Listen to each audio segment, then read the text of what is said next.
Well, good morning, everyone. Welcome back for day 3. As you can see, something went wrong. I'm sure for those of you in corrections, that's not something that you experience very often. All right, we're ready. Okay, very good. Very good. I think we're ready to proceed right now, so I'll turn this over to Mr. Stoltenberg. Thank you, Arbitrator Lowe. We'd like to introduce at this time Chad Stoller and take some testimony on economics. Chad, would you please introduce yourself, state your full name for the record? Yes, good morning. My name is Chad Stoller, S-T-A-L-L-E-R. And Chad, by whom are you employed? I'm employed by an organization called the Center for Forensic Economic Studies. And what is the Center for Forensic Economic Studies? The Center for Forensic Economic Studies is a consulting group that focuses on economic issues arising in litigation, outside litigation, really anytime there's a claim for labor issues, we're consulted to evaluate the economic consequence and the economic conditions of certain environments. What is your position with the Center for Forensic Economic Studies? I'm a senior economist as well as the president of the organization. How long has the organization been around? The organization was formed in 1980. Okay. And if we could, I'd like you to just take us through your educational background and your employment history so that we can get an idea of your qualifications as an economist. Absolutely. Graduating high school, I went to Lehigh University in Bethlehem, Pennsylvania, where I received my bachelor's in business and economics. After attending Lehigh, I then went to Philadelphia to the Beasley School of Law at Temple University, where I received my law degree with honors. A few years later, I returned to Temple University to the Fox School of Business, where I received my MBA, my Master's of Business Administration, graduating with honors. I returned to formal education one more time to Villanova University, where I received my Master's of Accountancy degree. As far as employment, after graduating from law school, initially I clerked for a judge down in the Circuit Court of Montgomery County, Maryland. After completing that clerkship, I returned to Philadelphia, where I practiced general litigation, civil litigation for about 3 years. After completing my MBA, I then joined my current employer, the Center for Forensic Economic Studies, where I blended my two disciplines of economics and the law, where I've been consulting on economic issues since 2005. And in that role as an economic consultant, what types of cases have you handled or been involved in?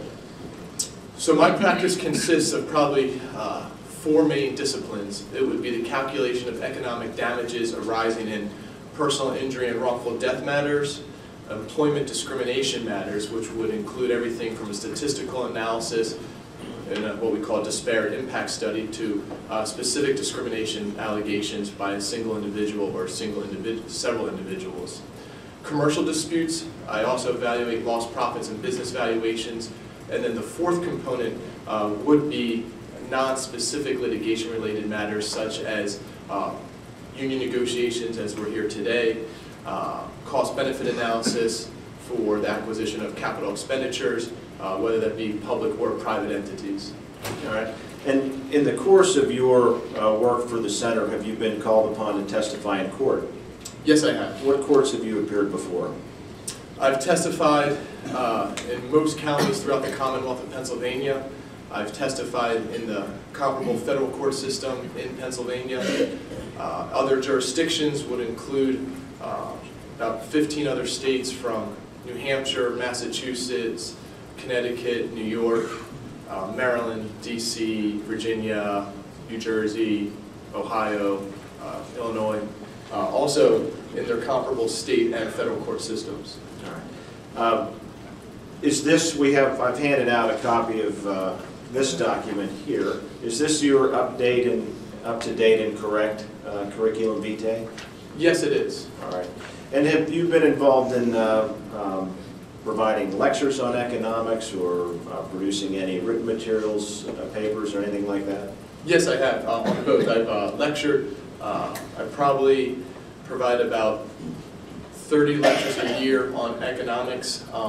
in litigation, as also to practicing accountants and financial professionals with regard to economic issues in litigation, as well as to practicing lawyers.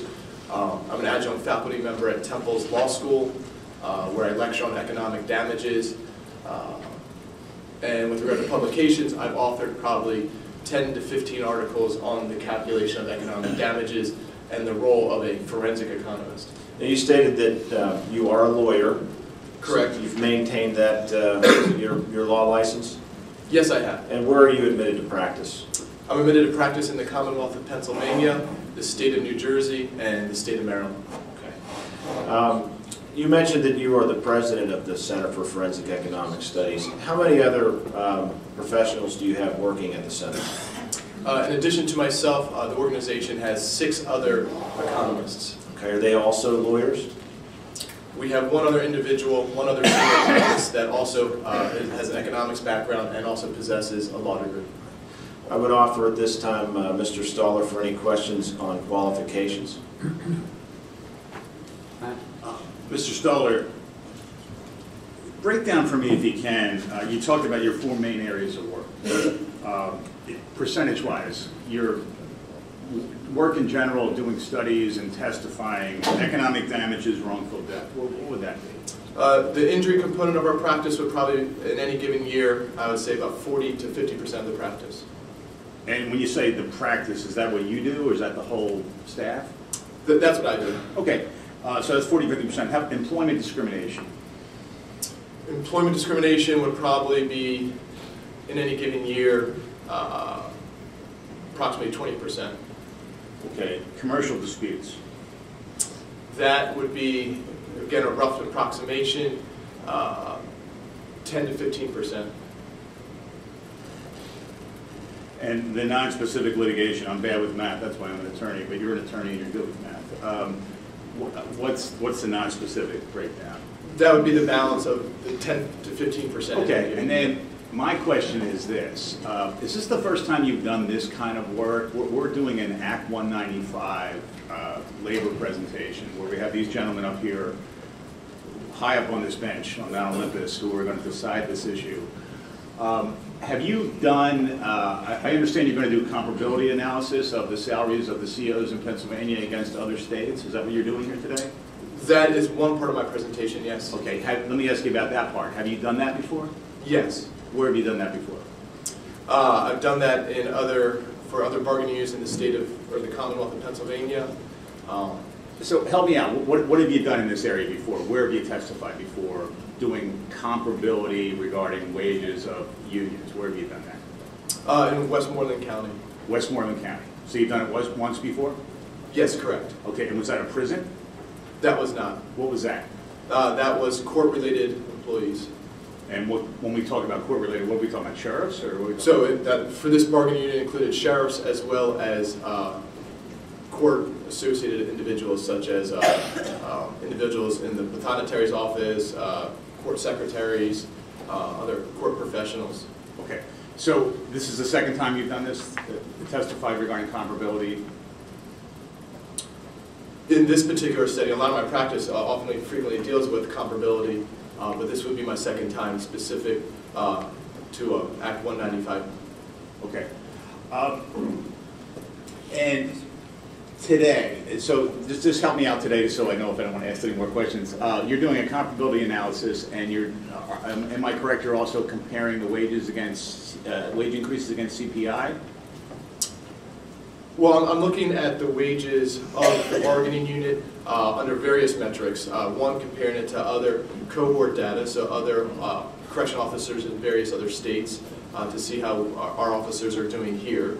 I'm looking at how their wage growth would look compared to other benchmarks. So one benchmark is the CPI compared to again, when you're doing a comparison, you have to compare two numbers. So I'm looking at the officers' increases compared to one model proposed possibly by the Commonwealth as compared to other benchmarks of wage growth and general inflation. Okay, and as part of your testimony, are you doing any ability to pay analysis, or are you just doing a comparability analysis of wages? Ability to pay based upon the Commonwealth's ability to pay? Yes. I have not examined their ability to pay.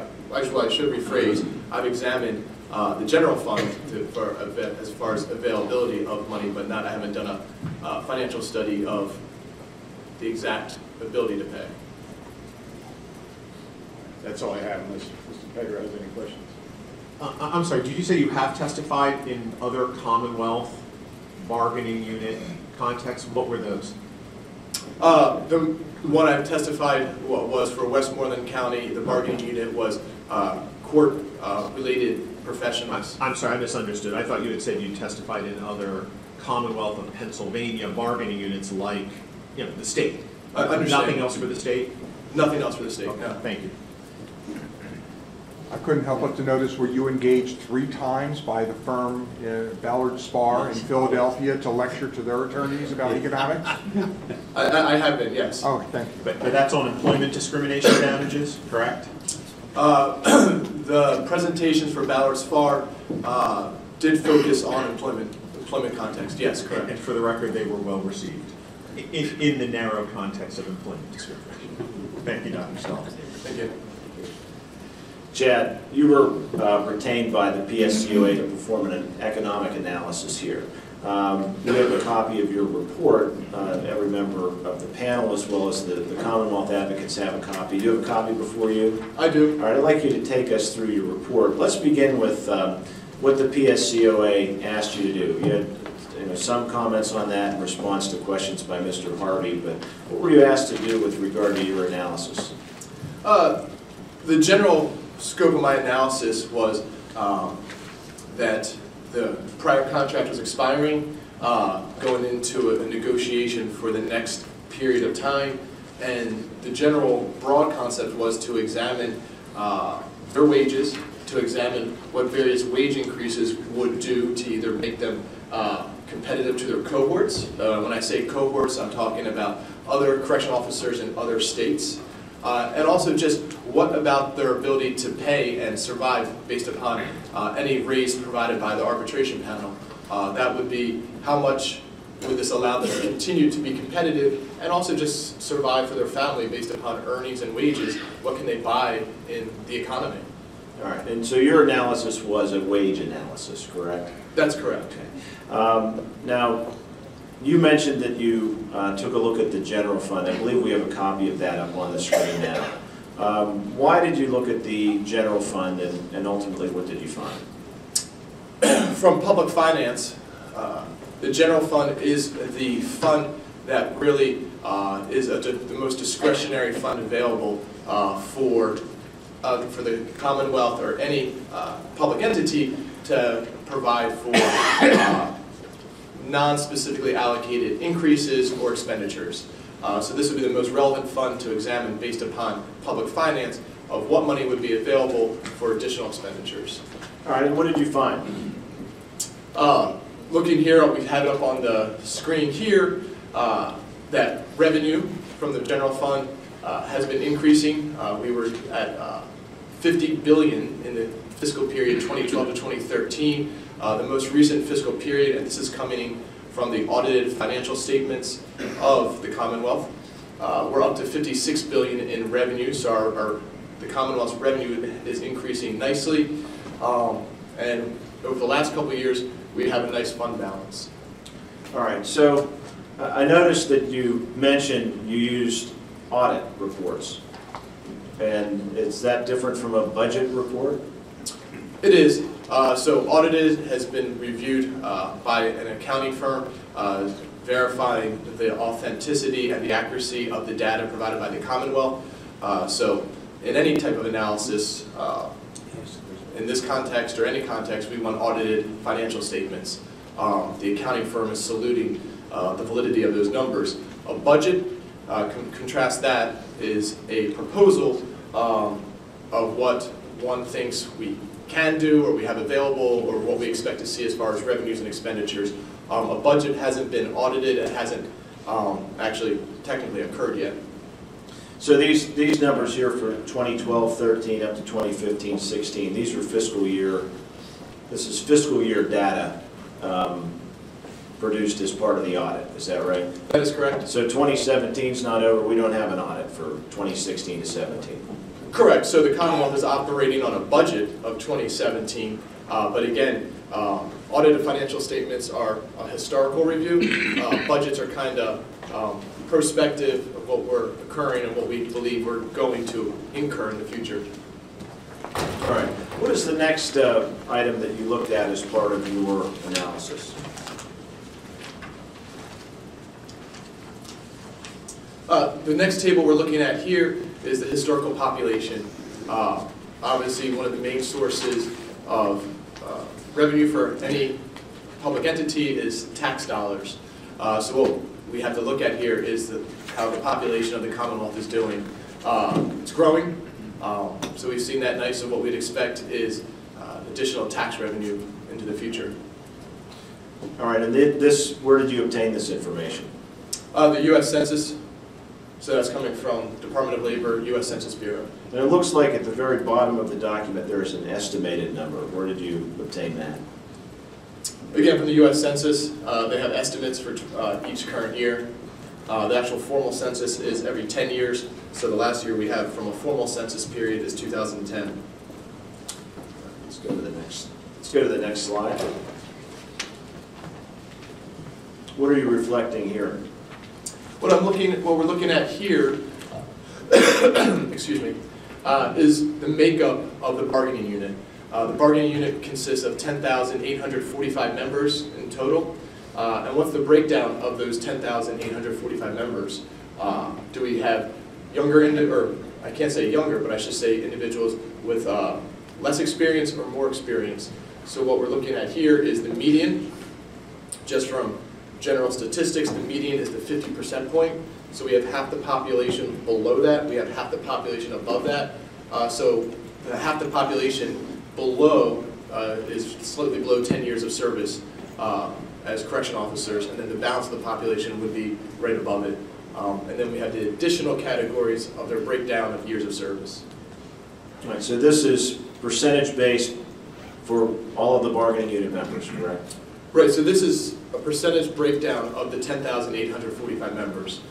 So you can see from the first two rows there, or I should say row 3 and 4, almost exactly 50% of the members, so we have roughly 5,400 are going to be less than 10 years experience, and then the balance is made up of anywhere from 10 years up to 30 years. And there's a few individuals that had actually over 30 years of experience. All right. Now you're aware from your meetings with the PSCOA and your study here that there are various types of employees in the H-1 bargaining unit, correct? Yes. Corrections officers, and then there are folks that perform maintenance work and that type of thing, right? That is correct. And you understand that the lion's share of the bargaining unit is individuals that occupy the corrections officer position. Correct. So my analysis focused, I believe that's COs 35s. There were several other categories of COs, different numeric identifications, but the lion's share is coming from the correction officers that are identified as CO 35s. All right. So let's go to the next slide. So 35 is the pay scale that's associated with COs in a contract. Is that right? That is correct. And so what is this document here? This is just a replica of the current pay scale. I thought it would be nice to have it consolidated in one place with the rest of my analysis. But this is coming right from the contract that exists from the 14 to 17 agreement. All right. And what is your understanding of how individuals move throughout the pay scale? So why we have a lot of rows and a lot of columns, what we really see here is it goes across the first row, less than 5 years until you get to 5 years. So you get to less than 5, then you get to step E, and then you start to drop down. So then it becomes a diagonal analysis, because what we see each year is with each year of increase after 5 years, you go down a level and over a level until you get to step K. And then after you get to step K, after 10 years of service, you'll achieve step K. Then you're just going down column K. So when you performed your wage analysis here, you took into consideration step movement? Yes, I did. Longevity movement? Yes. First class and master class designations and advances? Yeah, so my understanding is the first class and master class is built into the wage schedule, and that's already reflected, and you do see those numeric jumps, and I have a table representing that, but I did account for that, yes. All right. So utilizing, applying the population data that you have from the COs that are part of the H-1 unit, you applied that then to the existing salary scale? Yes. All right. And is that what's reflected in the next slide? It is. We'll shrink that.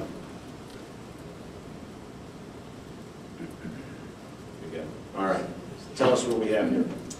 So this is the expected lifetime earnings for CO 35 that goes out through 29 years of service. So we're looking at two things here. One, or two important data points, I think. The first one is what's the total expected lifetime earnings for CO 35 that would serve 29 years of service. That number in today's dollars is $1,844,169. That's the total lifetime earnings. The other important column that we should discuss in this table is the annual increases. And that's what we're coming from, that other schedule. So I took the prior table, and each year we were going either increasing when you go across from alphabet letter, or then we go down years of service. So I represent the growth here in the increases. Now, why did you perform a lifetime analysis with regard to wages for the COs? We have to create benchmarks. So kind of if we're talking about wage increase, how is one doing? We have to look at several things. How's one doing compared to somebody else? So that's reason number one. And how much for wage increases, how much should one get? We have to compare what a little increase would be to a larger increase. So to have a sense of magnitude, I provide analysis of various factors. So the first factor is what's the expected earnings of a corrections officer in the Commonwealth, so we can compare that to the other states to see how we're doing.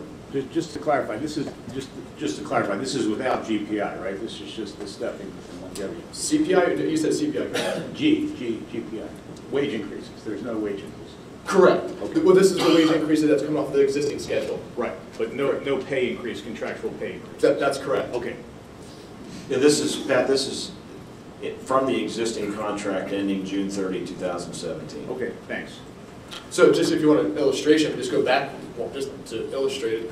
So if you see the increase from step 5 years, 38,974 in A, to the next year, that CO will get an automatic increase to $40,747 without any inflationary increase. This is coming from the contract. That's the 4.5% right there.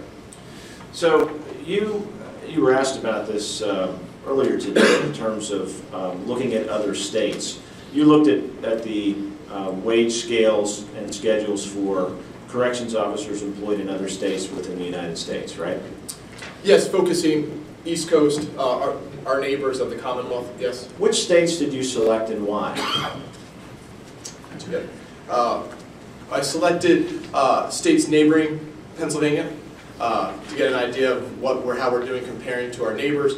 Also went a little further west, I should say northwest slightly, just to get an idea of how do our wages ultimately compare to other corrections officers. This gives a sense to the arbitration panel of really the strength of our bargaining unit, what our wages are we competitive, are we not competitive, so it's informative. The states I selected were New York, which excludes the 5 boroughs.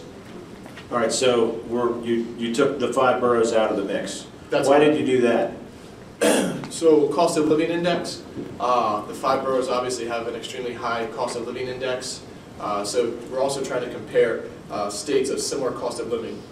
So prisons located within the 5 boroughs not considered for purposes of this analysis? Correct, and also they're correction officers more importantly, and those correlated wages. All right. The next comparison comes from the state of New Jersey, the state of Illinois, Massachusetts, Connecticut, Michigan, and Ohio. All right, let's go back to New York. because I think that's where we begin with our next slide. What did you find in terms of examining, actually strike that, in order to perform the comparative analysis that you performed, what did you utilize in order to get the numbers for each of these states? Did you use collective bargaining agreements?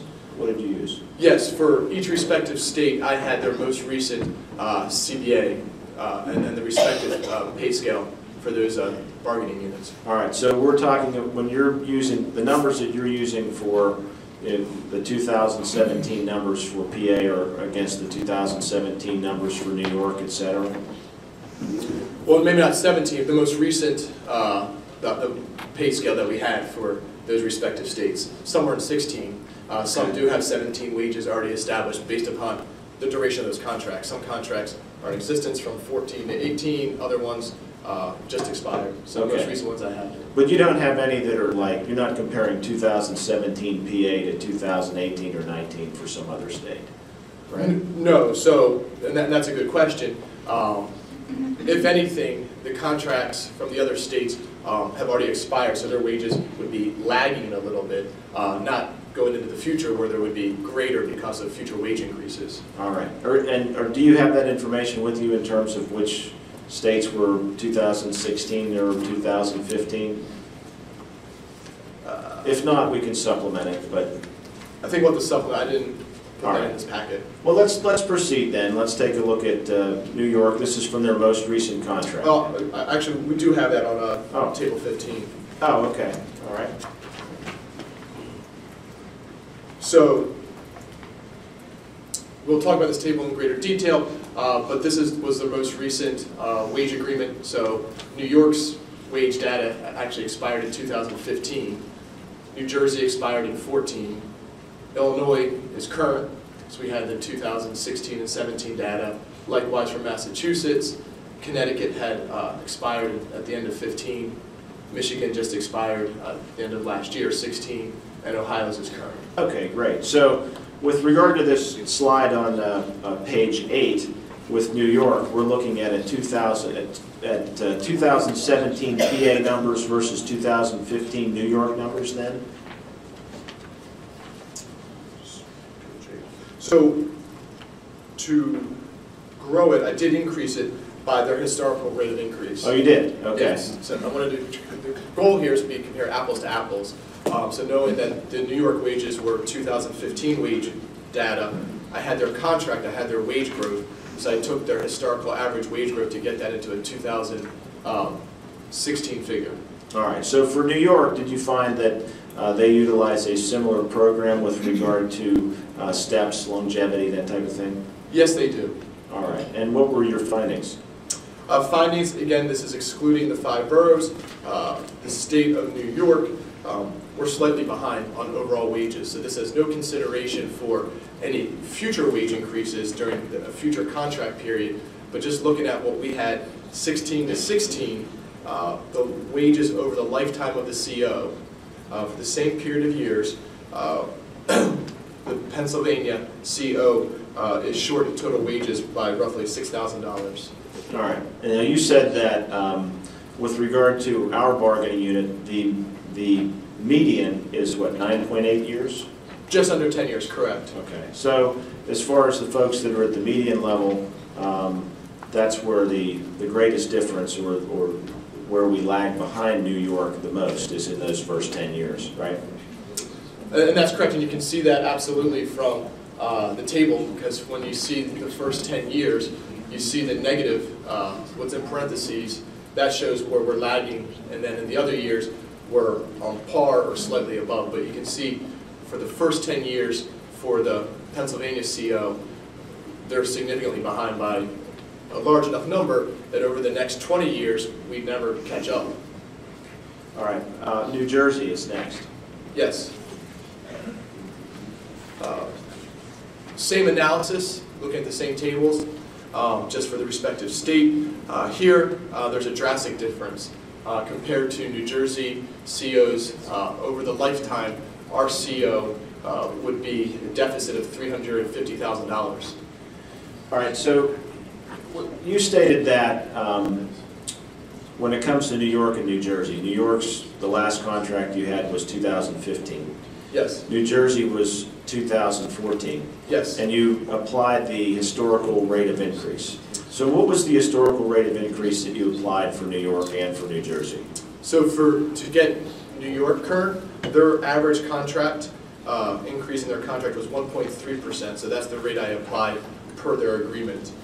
For New Jersey, their contract was from 2012 to 2014, which I had, and that average increase in that contract was 1.5%. All right. So I brought that forward 2 years by 1.5%. Those are pure wage increases, right? Not changes to, you're not counting longevity steps or pay steps. These are pure wage increases, correct? Correct. So that what I would do is I take their schedule, and then every wage in their schedule, I increase it by that respective growth rate. So then I just have a column over here that creates their de facto 2016 numbers in their wage schedule, and then I sum it up. So absolutely, I'm not adjusting longevity or any other types of policy changes. All right. With regard to Illinois, what did you find? Illinois, very interesting, very similar to New York. We're slightly behind in the Commonwealth for our COs, a slight deficit over the career of $2,200. But what's interesting again is it's how you see the loss is occurring in the first here for the first 13 years, really the first 10. But our officers in our first 10 years are lagging behind again, and that's where the loss is created. What about Massachusetts? Massachusetts, almost a lifetime loss continues throughout the duration of the career for the correction officer. Similar to New Jersey, where there was a significant deficit here compared to the Massachusetts correction officer, the deficit over the lifetime career of a CO in the Commonwealth is $278,000. Okay. Let's go to the next slide. Connecticut.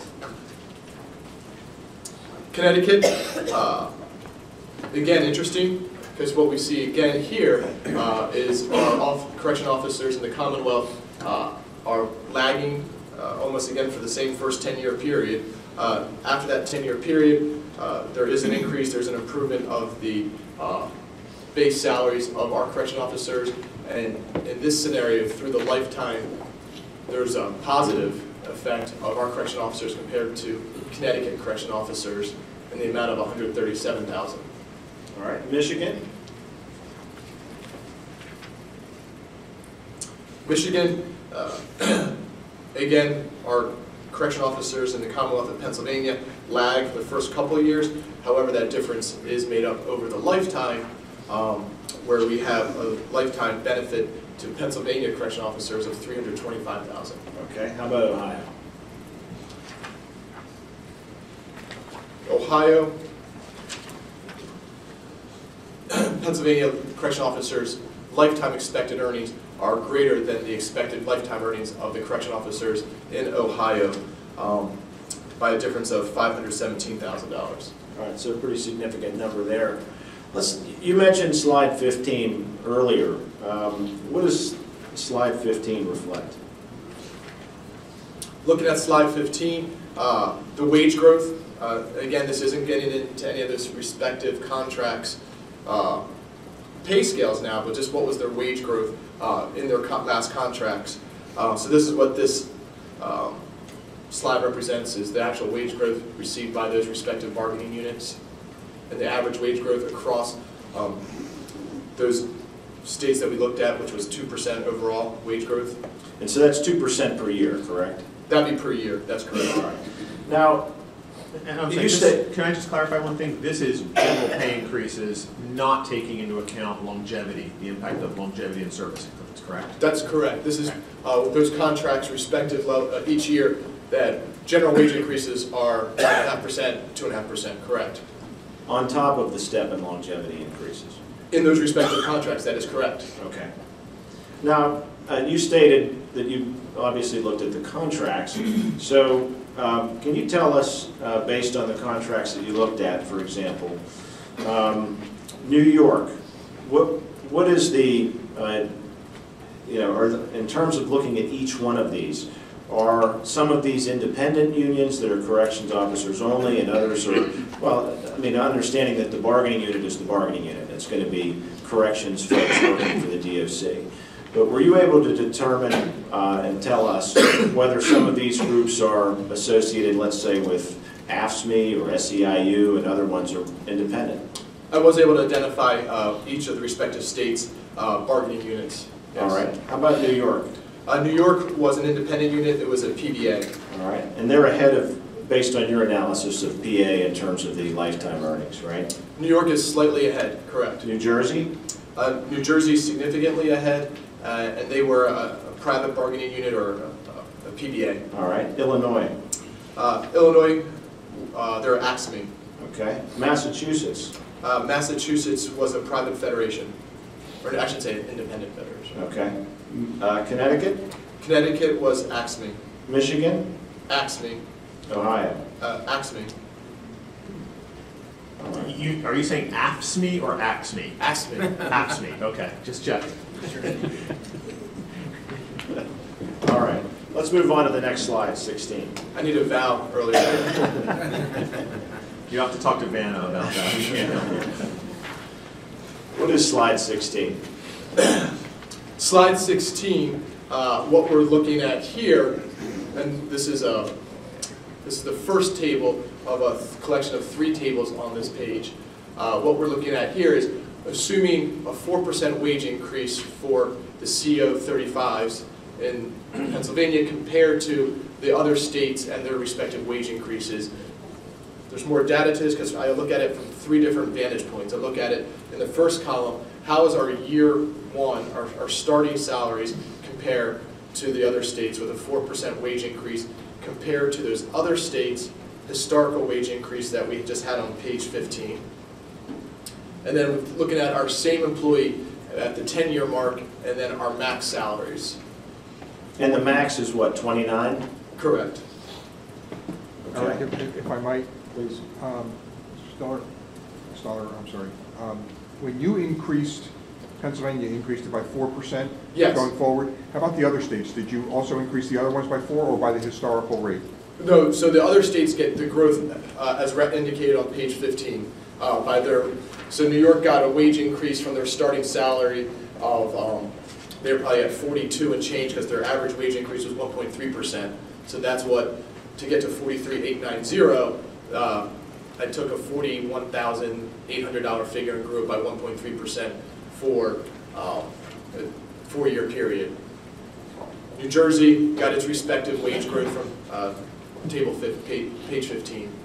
So I'm looking at the proposed bargaining unit's 4% wage increase for the COs compared to the other states to see how will they do after this 4-year period from base wage.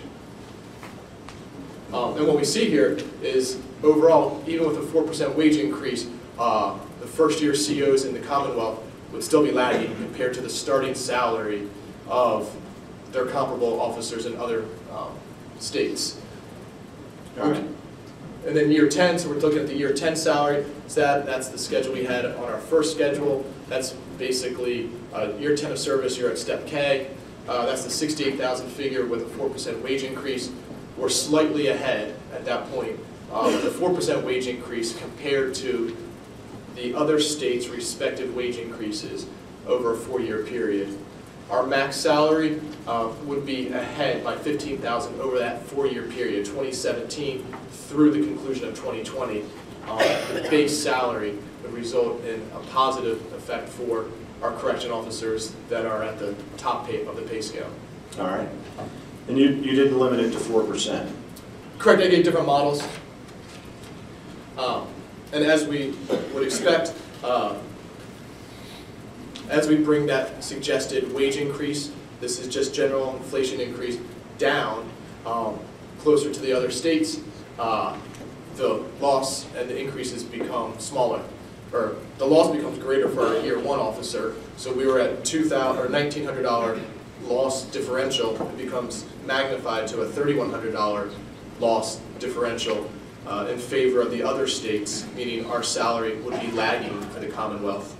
The 10-year individual, the 10-year CO that was positive 2,500 with only a 3% wage increase would basically be flat or equal to the other states. And then the max CO, their difference would be reduced from 15,000 to 13,000.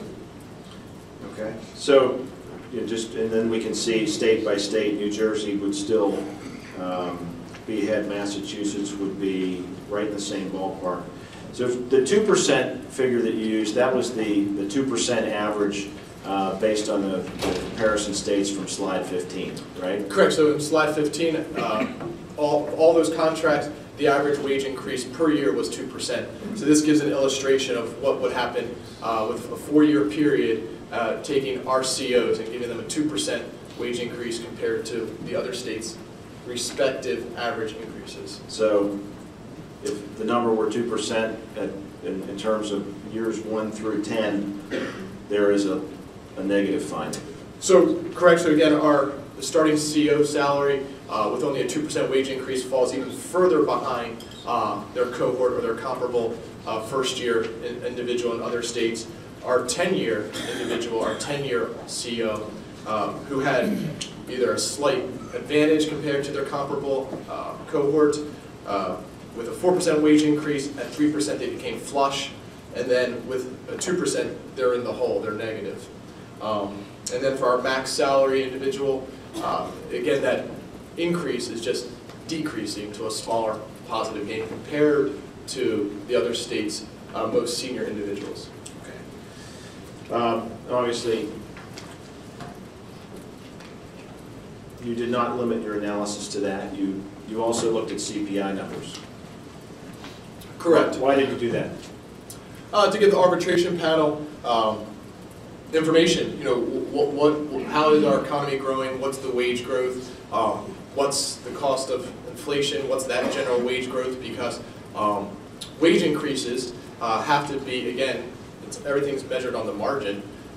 What's the point of a wage increase if it doesn't buy us at least the same level of goods and services in the economy? Because then our wages are really falling behind.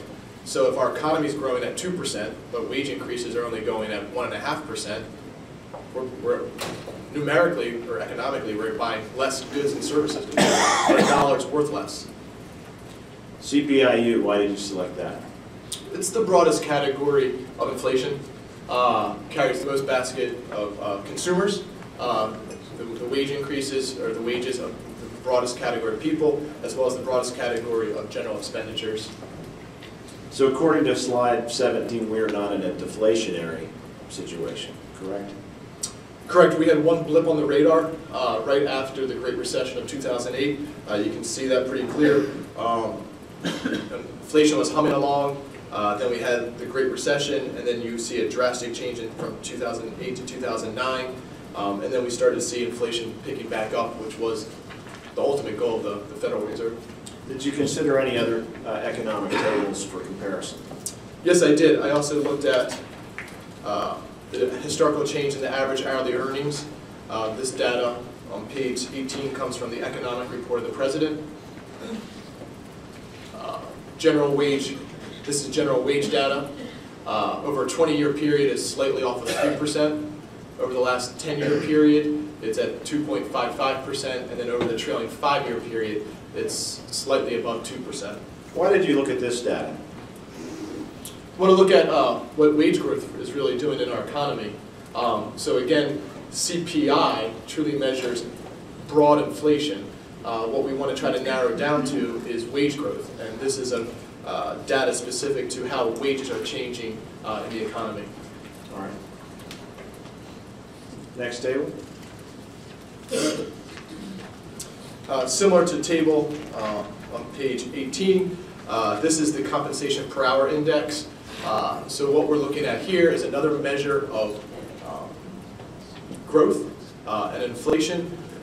Wages, when we talk about wages from the table on page 18, wages specifically look at wage growth. However, individuals might get more benefits or part of their entire compensation package accounts for wages as well as other sources of economic value. So compensation per hour accounts for that metric of total compensation, by definition, the total compensation an employee receives, and how that has changed over time.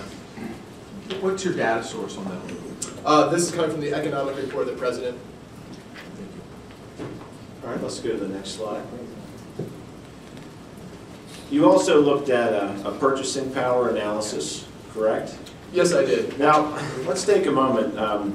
You have listed here, it says state proposal at 1/2%. Where did you obtain that number? That came from general discussions with you and the PSCOA with regard to possible increases that we were being tossed around or considered at one point in time. You understand that we provided you with a copy of the Commonwealth's issues for arbitration. You had a chance to look at those, correct? Yes. Okay. So there's no particular number assigned there. I did see that they had no suggested wage increases. So, or it was at least ambiguous. Fair? At least, yes. Okay. So we had to pick some particular number, and based on our discussions, this was, otherwise it's 0 or something else? Absolutely. So based upon the written discussion in the proposals, there was no number to accept from that, so that would be just a 0. And that would, if I implied a 0 growth rate, that would just exaggerate these following illustrations. All right. So when you performed your analysis here, this is assuming that there will be step and longevity increases along the way for each of the years that you studied, am I right? Correct. So these following tables do not make any change or any proposed changes to the step and longevity increase. I'm taking the schedule we have in place for CO35s, leaving the movement going across and going down as is. So what does this table reflect, and why did you choose the other numbers that are listed here in terms of Social Security numbers? So another common benchmark by economists for wage growth is what the Social Security Administration economists are looking at for projected wage growth in our economy. This comes from the OASDI. That's OASDI is the actuarial plan to Social Security. Every year, Congress requires Social Security to do an actuarial study to evaluate the fund balance of Social Security assets compared to liabilities. Their economists have projected that wage growth in the U.S. economy would grow at 3.9% over the next 10 to 20 years. So using that benchmark, I looked at what the wage growth would be for the purchasing power for a CO that would have a 5% wage increase, or 0.5% wage increase by illustration, compared to what's suggested by the Social Security Administration over the next 10 to 20 years, 3.9%, to see, again, the loss of purchasing power, because that's the ultimate question with wages. If I made $50,000 5 years ago, but I'm making $50,000 today, and inflation's been growing at 2 or 3%, my $50,000 wage isn't really a $50,000 wage. It's what we call deflated, and it gives that individual less purchasing power. So that's a big concern for wage analysis, is the purchasing power based upon the expected growth. So what we see here on page 20 is accepting a state proposal by illustration of a 0.5% for illustration purposes, compared to a Social Security wage increase of 3.9%. What would happen over those wages over a 2-year period, a 2-year contract period. And we would see that there would be a loss of $10,407. So that individual would have $10,000 less to purchase goods and services with. Now, the number you have here, let's say just in this, pardon me, the second column, 76,675. You selected somewhere near an individual from the bargaining unit that's a CO in the 35 pay scale group that is near the very top of the salary schedule. Is that correct? Correct. All right. I just wanted to figure out record-wise as to which number you selected. Was there? It could be any number, right? Well, and that's the point when we're doing a purchasing power, because I'm taking the same base number. It could be $10,000 with a 0.5% increase compared to $10,000 with a 4% wage increase, the 3.9. We're worried about the wage increase, not so much the base salary. This table is not an illustration of any person's annual wage. What we're concerned with is the loss of purchasing power. Okay. So the next, you then took it beyond that term of yours to a little bit further, right? Can I just ask one clarifying question? What does the state's proposed schedule mean? The asterisk on page 20? What's that a reference to?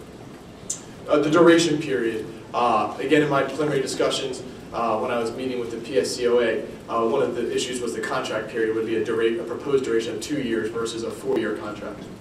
And so you start with January 1, 2017, which is the step 28 current rate, correct? Yes. So is that your base year? That's before you apply the 0.5% increase or the 3.9% increase? Correct. So you see it in the two columns, right? It's 76, 675 right across 2017, and then you see in the first year of wage growth, it grows up only at 0.5%, so it goes up a slight bit to $77.58 under the state column. Under the Social Security column, you see an increase of roughly $2,500 to $79,000. And why does that first increase in 2018? Why is that occurring on January 1? Just a time period, just for the illustration of the model. I know there's not a contract right now, so I just did it for an illustration of any time period. If you started at 7/1 of 17 compared to 7/1, I'm just curious though, why January 1? Because in the next page when you're doing the union's proposed schedule, you use July 1 GPI dates. Well, no, I started the same time, January 1, but then the first wage increase would occur by 7/1 for 4 periods. The 2018 increase, though, is on page 21 is in July, whereas on page 20 it's in January. Is there a reason why you selected different time periods? Again, it's going on a year-by-year basis, so if everything just starts on the calendar year of July, that the base salary as of 1/1/17 is 76, but the first increase occurs in this page 21, starts on 7/1, but then they all go on annual increases after that. Okay. I don't understand the difference, but thanks. Yeah, and just one other question. I'll be quick. You're doing this SS, the Social Security projected wage growth is 3.9% each year? Correct. I thought I heard you say that the Social Security projected wage growth was 3.9% over 10 to 20 years. No, each year Each for the year. next 10 to 20 years. Okay. We're not making enough money, Pat. Okay. Well, maybe we'll delve into the cross. I've never heard that. Okay. Slide 21. Wow. Yes. So, same analysis, just again, what would happen to purchasing power. The difference here, kind of asked in the prior question, why is it 4 years versus 2 years? My understanding is the PSCOA's proposal is for a 4-year duration contract. Keeping the wage increase at 0.5% compared to 3.9% over a longer period of time exaggerates the loss of purchasing power. The reason it was less on page 20 was the state's proposal was only for a 2-year contract, so there's an opportunity for renegotiation sooner, but that disparity would be still significant. All right. Slide 22.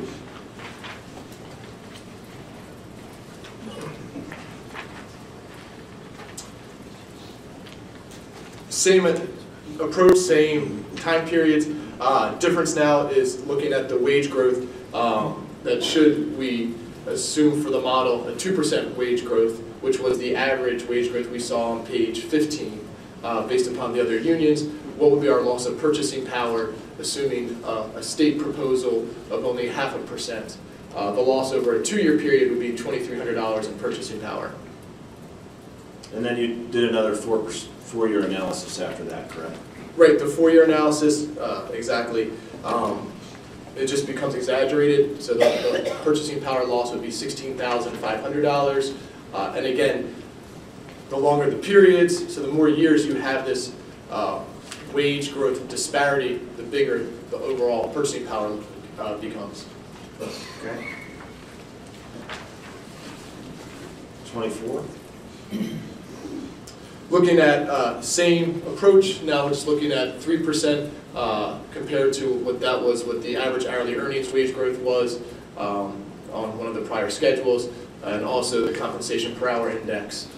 So looking at 3% wage growth again compared to the 0.5%, kind of what we'd expect. It's not as, the purchasing power loss isn't as bad as 4%, but and it's a little better than the 2%. So, but you're still at a loss of purchasing power, assuming a wage growth of only 0.5%. And the final slide. Same approach, more periods, more years, so that $7,000 loss becomes a $28,000 loss should the contract be for a 4-year period with only a 0.5% wage increase compared to the general inflation benchmark. Chad, thank you very much. We'll offer Mr. Stoller for cross-examination. I'd ask to take a brief break, if we could. 10 minutes or so? 10-minute break. Anybody have any problem with that?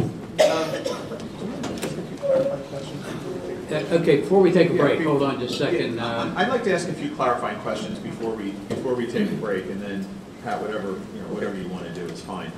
I have a question on 15, slide 15. This is where you're comparing historical general increases across states. Now, Pennsylvania is not on here. I think this may be the only page where you didn't include Pennsylvania. Correct. And you're familiar with the bargaining agreements for this bargaining unit, correct? Yes. So you're aware that over the last 2 contracts, which would be fiscal 12-13 to fiscal 16-17, this unit got 2.4% on average increases? I haven't done the calculation. I was familiar with the 14 to 17 respective growth rates. So you know last year, for example, there was a 6% wage increase during fiscal 16-17. 16, yes. Okay. And so over that 6-year period, then they're averaging 2.4%, and that's obviously higher than the average you show on this page.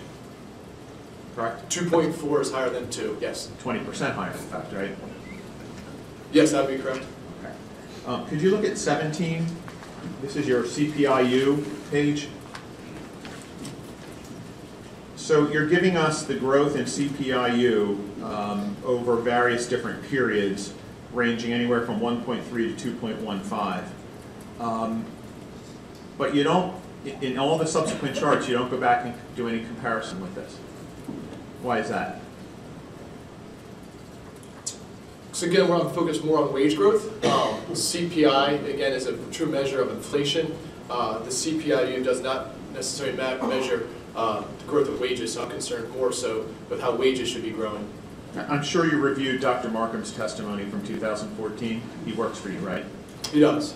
And he focused on the CPI comparison, did he not? In fact, didn't he say that was one of the primary measures? I believe he focused on the CPI-W in his analysis, and I don't know his exact verbiage, but the CPI is an accepted measure of inflation, yes. And the 1.31% growth over the last 7 years that you show in this chart is in fact the lowest comparative measure compared to private sector comp per hour Social Security. In fact, much lower than the other measures, correct? 1.3, that would be the lowest measure compared to those other benchmarks, that's correct. Okay. Page 20.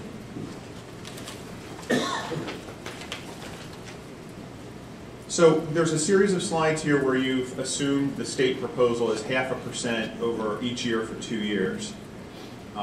You are aware that there are settlements with other bargaining units in the Commonwealth, I assume, correct? There's been other settlements with other bargaining units? Yes. Yes. So AFSCME, for example, just settled a 3-year agreement. Are you familiar with that? I'm not familiar with the specifics of it, no. Well, they settled for GPIs of 2.75, 2.0, and 2.5, plus step and longevity increments in 2 of the 3 years. You're not aware of that? I am not. All right. If you add all that up, it comes out to almost 4% a year in growth. Okay. And you would agree with me, 4% a year as a growth factor exceeds your Social Security number of 3.9, your wage number of 2.0, and your annual growth number of 3.0. It would be the highest figure, correct? Yeah. So if we use 4% instead of the I think somewhat arbitrary 0.5% number, all the subsequent charts would not show any loss of purchasing power, correct?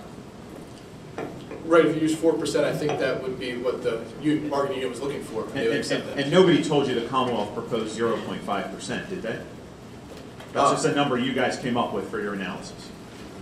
Again, right, again, from the description, from the narrative I had from the Commonwealth, there was no numeric representation, so to provide some illustration of comparison purposes was a number that to be selected, correct? And just another question about Dr. Markham's testimony. He testified that if workload goes down, then a decrease in income is justified. Do you remember that? Do you remember reading that testimony of his? I don't recall. Did you review his testimony before coming in here today? I did not. Okay, but he works for you, right? He does. Okay. Are you aware that for the last 3 years, from 13 to 17, 4 years actually, the percent capacity in our prisons went down? 108% to 103%? To me, that still sounds like it's over 100%. Well, but I'm just quoting Dr. Markham. I'm quoting your expert who works for you, who said if the workload goes down, income should go down. You agree with Dr. Markham, right? You're not disputing that statement, are you? Well, correct, but again, I don't know the context of that statement.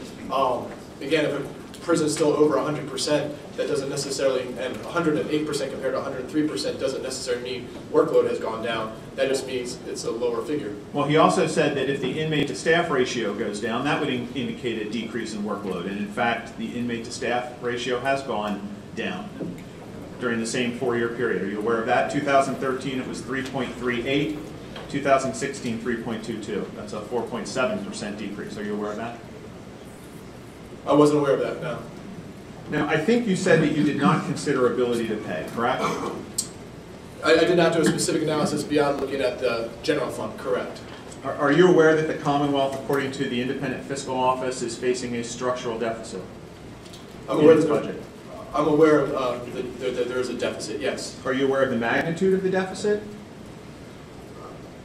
I don't know the specific number. I was reading some publications that are printed from the governor's office. I don't recall the specific number. How about 500 million in this year alone? Does that sound familiar?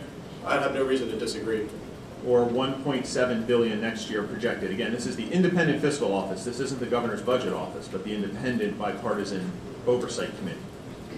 Again, I have no reason to disagree. Okay. Are you also aware that from fiscal year 15-16 to 16-17, the Department of Corrections expenditures increased by almost 7%, or over $150 million? Are you aware of that? No. So in the face of a structural deficit, DOC is spending more money. Would you be surprised if I told you 87% of that was wages and pensions?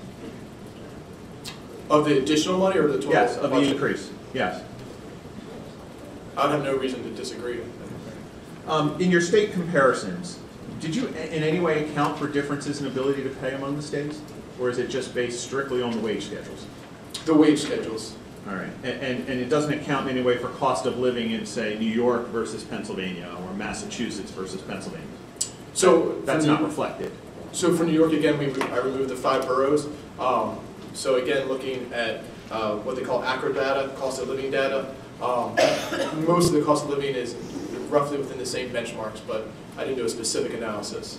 So how do you know the cost of living is comparable among the various states compared to Pennsylvania if you didn't do any analysis of it? Because my general knowledge of ACRA data and having used it in many other systems. I'm sorry, what's the sort? I'm not familiar with the term ACRA data. It's a cost of living measure. Okay. And where would I find that? Online. If you go to acra.com or search the acronym ACRA, it's a cost of living index that captures every city, every major metropolitan city, and then it goes to state level as well. And you looked at that data in anticipation of speaking today about the various comparative states? I looked at it in preparation of these tables, looking at the general cost of living overall. Okay, thank you. Nothing further. Pat, did you want to wait until after the break Brian's done such a thorough job that My questions were just clarification, they were not cross-examination. It sounded like you were making a proposal for 4% there. I would take like a 10-minute break and then Okay, we'll finish. well, let's take a 15-minute break. We'll come back in about 5 o'clock.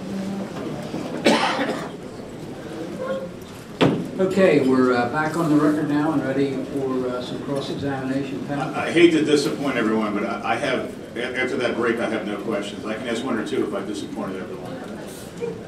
After consulting with Mr. Pedro, it's hard to follow the master. I can't follow his questions. Well, I have just one or two. You can, sir. Okay, thank you. Dr. Stoller, let me ask you something. Mr. Pedro asked you about the decline in inmate population. Did you consider or have any data in your analysis with respect to the increase in security hours by reason of the DRN settlement? I did not know. No, okay. So you didn't consider the potential decrease in inmate population, but the corresponding increase in security hours given revisions to DOC policy? I did not know. Thank you. Anybody else have any questions? No, sir. Okay. Dr. Stoller, thank you very much. Thank you very much. Thank you. Okay, the last thing that we have for the association's case in chief is we have a video that will be utilized basically as our closing argument. So we're going to play that video as soon as we are set up to do so, and that will be it. Very good.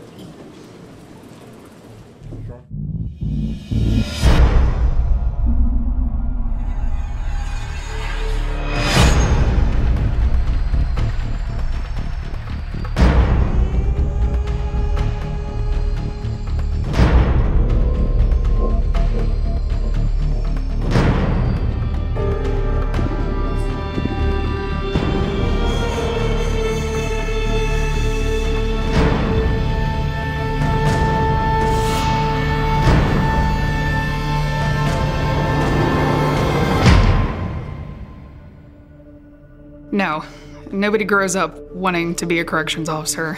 Our friends, our neighbors, the general public has no idea what goes on inside those jails. We don't carry sticks, we don't carry guns, we don't carry anything to that effect. The only thing you really have to combat what they're doing is your ability to communicate and your awareness of what's going on around you. I think if the general public had an idea, more legislators would be getting phone calls.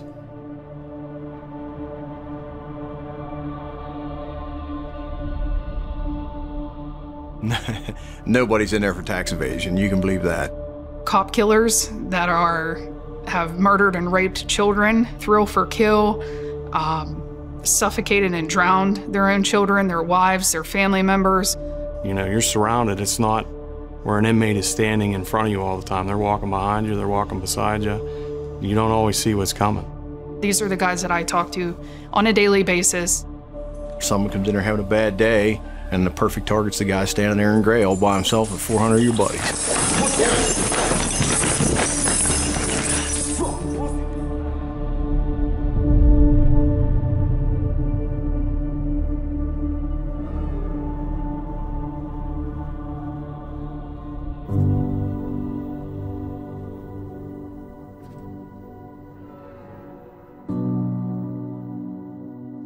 Yesterday, while I was at work, we had an inmate that smeared his fecal matter all over the door of his cell and began eating the fecal matter.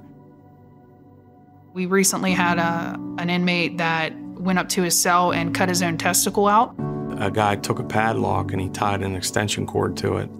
And he hit another inmate over the head from behind, knocked him out the first swing. He hit him 10 more times. We cleaned his cell, and 5 minutes later, he was smearing the fecal matter in the new cell. He put it in a styrofoam cup and set it on the officer's desk and said, "Hey, CO, this isn't mine, but you got to get rid of it." And he stood there bleeding. There was brain matter on the floor. His brain was actually coming out of his skull. If the crime that was being committed inside these prisons was committed on the street, it would be in the newspaper. If they can keep from making it public information, they do that a lot.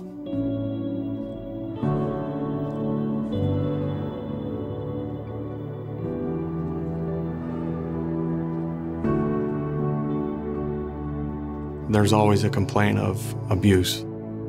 Or they're punching bags. They have nobody else to take it out on. So when they come back and say they had a bad day or they get divorce papers in the mail, they handle it one of two ways. Usually it's the wrong way.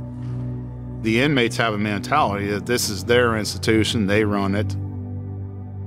So I'd say 95% of the lawsuits inmates file are frivolous and vindictive. I'm currently being sued by 3 people.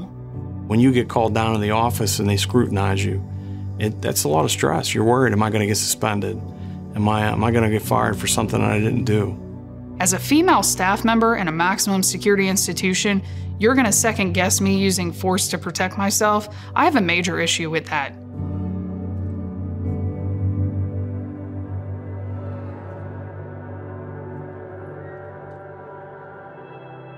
I began my cell inspection where I normally would, over at the window, and that's when he asked me if I thought I was tough and if I wanted to fight, and he shut the cell door.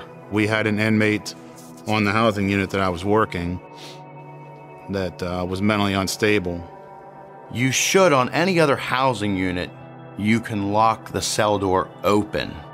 The inmate got a hold of a snow shovel, and he hit me as square in the face with the shovel. And I reached up and there was blood. There was blood all over my face. And he began punching me in the face. I turned back to try to start yelling out the cell door to the bubble officer to get the cell door open. He did hit me again, and he kept swinging the shovel at me, and I would block shots with my arms. The head of the shovel flew off, so now I had a 5-foot handle, basically had a spear. I was out of work for approximately 8 months. I was diagnosed with post-concussion syndrome. I had blurred vision in my left eye. I have a ruptured disc and 2 bulging discs in my neck. Some pretty severe bouts of PTSD. I spent a year in physical therapy. I was probably more short-tempered as far as snapping off at my children. The incident itself made me more aware of, the situation that I'm putting myself in every day, and the officers that work under me. I broke down after the trial just to see him get a shorter sentence than what he should have. Really impacted me, and to see the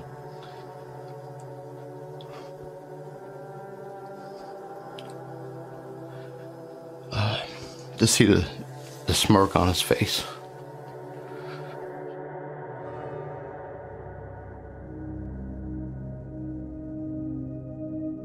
A lot of guys have heart attacks, panic attacks, stressors, divorces. It takes a huge toll on your home life. Yeah, I bet I can count on one hand everybody that's still married to their first wife. It just tears people apart. It's hard to deal with normal people.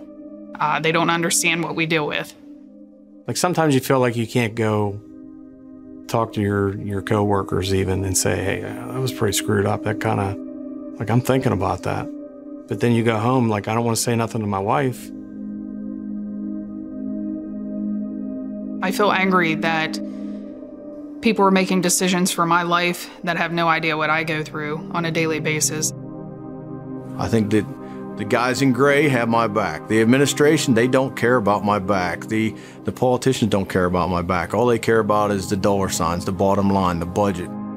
I try to take a fair amount of pride in what I do. It's not easy, because there is no real reward in our line of work. You can't appreciate it until you're locked in that cell getting beat on or kicked or punched, and quite frankly, in that situation, you don't know if you're making it out. It's like kill or be killed, and you got to fight like hell. You fight until you can't fight no more. I need the job for my pension. I need the job to pay my bills. I do it for my family. That's the only reason I do it. I got a picture on my phone of my family. I look at that picture every day. before I go into work. I hope I get to come out. So this isn't an office job. Don't mark us down as my employee number. These are people that sacrifice their lives on a daily basis, just like the state police do, just like every law enforcement member in this country. We sacrifice our lives for you.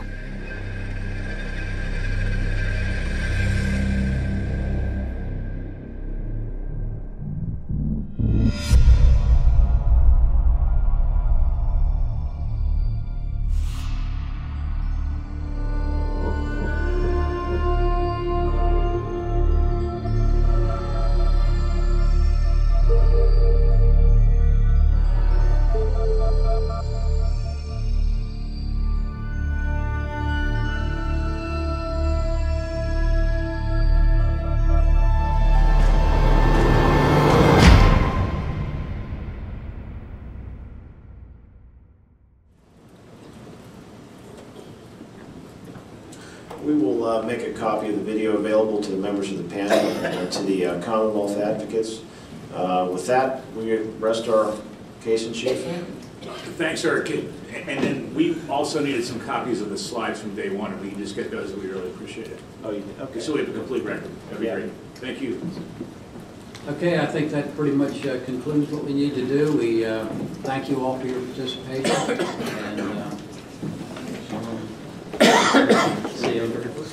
And see the rest of the group on the 31st of May. Thank you. Thank you.